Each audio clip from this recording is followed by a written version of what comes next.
Ako ay kinonsulta tungkol dito sa kanilang patakaran programa. Kuno. Ito ay naging isang araw lang. Ngayon lang, February 24. At nung nalaman ko na dito sa loob ng Aguinaldo ito, at parang hindi gustong isama ang mga pangkarino ang Pilipino, kagaya namin, noong panahon namin, 1986. Medyo tumanggi ako. Pero nagmamakawa yung mga organizers, yan dalawang parte yan. Unang-una, yung EDSA People Power Commission under the Executive Secretary, Salvador Medialdea, official. Ikalawa, at ito yung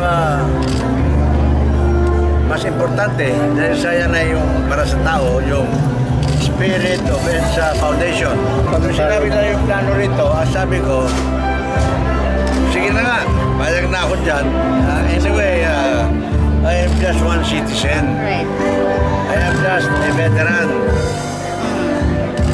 Pero, please make sure that next year's celebration in February 2018, 1 year from now, will be very, very big because by that time the government and the private sector should have already put up